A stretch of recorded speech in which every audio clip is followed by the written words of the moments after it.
भाजपा के अंदर ही अंदर मची कलह के बीच लगातार बड़े बड़े दावे किए जा रहे हैं। इसी बीच सपा मुखिया अखिलेश यादव ने डिप्टी सीएम केशव प्रसाद मौर्य को लेकर बड़ा दावा किया है। सपा प्रमुख ने मॉनसून ऑफर से जुड़े एक सवाल का जवाब देते हुए बिना डिप्टी सीएम का नाम लिए ये दावा किया। उन्होंने कहा कि मैं सरकार तोड़ना नहीं चाहता, मैं तो एक बात कह रहा हूँ, जो देख रहा हूँ उसके बारे में मैं बात कर रहा हूँ। सुनने में आ रहा है कि अंदर झगड़ा है, झगड़ा अंदर ही नहीं दिल्ली तक है। बरेली में भाजपा महानगर उपाध्यक्ष के बाद पार्टी के दूसरे नेता ने पुलिस पर आरोपियों के खिलाफ कार्रवाई न करने का आरोप लगाकर धर्म परिवर्तन करने की चेतावनी दी है। भाजपा नेता शारिक अब्बास ने पिछली साल आईएमसी नेता साजिद सकलैनी पर लात मारकर पत्नी का गर्भ गिराने का आरोप लगाकर बारादरी थाने में रिपोर्ट दर्ज कराई थी। शारिक ने वीडियो जारी कर बताया है कि 10 महीने से अधिकारियों के चक्कर लगाकर थक गया हूं, अब मैं अपना धर्म परिवर्तन करूंगा, मुस्लिम धर्म छोड़कर हिंदू धर्म में शामिल होना पड़ेगा। यूपी में एक बार फिर चली तबादला एक्सप्रेस। दरअसल आईएएस और 5 पीसीएस अफसरों के तबादले कर दिए गए हैं। कानपुर नगर और फिरोजाबाद के मुख्य विकास अधिकारी बदले गए हैं।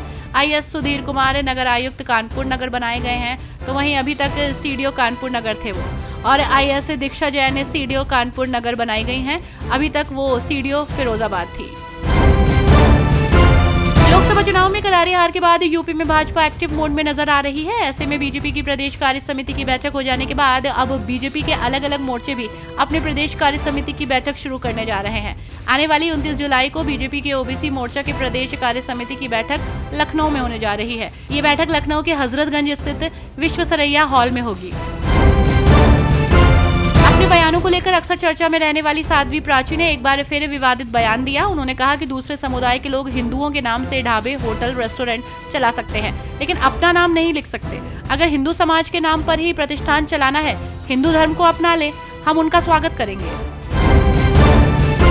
भारतीय किसान यूनियन टिकैत के राष्ट्रीय प्रवक्ता राकेश सिंह टिकैत बुधवार सुबह प्रसिद्ध संत प्रेमानंद महाराज के सत्संग में पहुंचे। टिकैत संत प्रेमानंद महाराज से मिले। संत प्रेमानंद महाराज ने किसान नेता द्वारा किसानों के हित में किए जा रहे संघर्ष की सराहना की, साथ ही स्वार्थ की राजनीति से दूर रहने की भी नसीहत दी।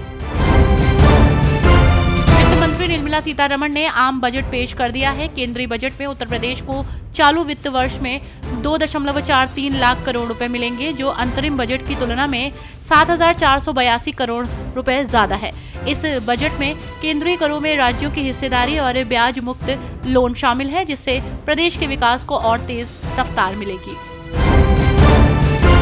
इलाहाबाद हाईकोर्ट का एक फैसला चर्चा में बना हुआ है। कोर्ट ने कहा है कि यदि आपराधिक केस की परिस्थितियों से स्पष्ट हो रहा हो कि विवाद की प्रकृति सिविल है, तो हाईकोर्ट अंतर्निहित शक्ति का प्रयोग कर आपराधिक कार्रवाई रद्द कर सकता है। कोर्ट ने मऊ के कोतवाली क्षेत्र में जमीन के बैनामे को लेकर कपट और धोखाधड़ी के आरोप में दर्ज मुकदमे की संपूर्ण कार्रवाई को रद्द कर दिया है। आगरा जनपद में एक और नया आगरा शहर बसाने की तैयारी की जा रही है। न्यू आगरा बसाने के लिए पिछले काफी समय से तैयारी चल रही है। आगरा विकास प्राधिकरण ने इसके लिए वर्ष 2010 में किसानों से भूमि अधिग्रहण कर ली थी, पर किसानों को अब तक मुआवजा दिया गया था।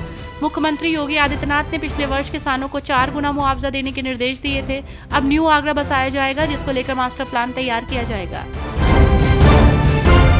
प्रकाश राजभर ने आम बजट को बताते हुए कहा कि कोई भी सरकार बजट पेश करती है तो ये एक अनवरत प्रक्रिया है और ये बजट सबके लिए लाभकारी है।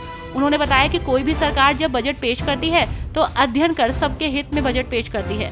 जो विपक्ष में रहते हैं उनका काम होता है इसका विरोध करना, इसमें खामियां ढूंढना, लेकिन जो बजट आज पेश हुआ है वो सभी वर्गों के लिए और देश हित में एक अच्छा बजट है।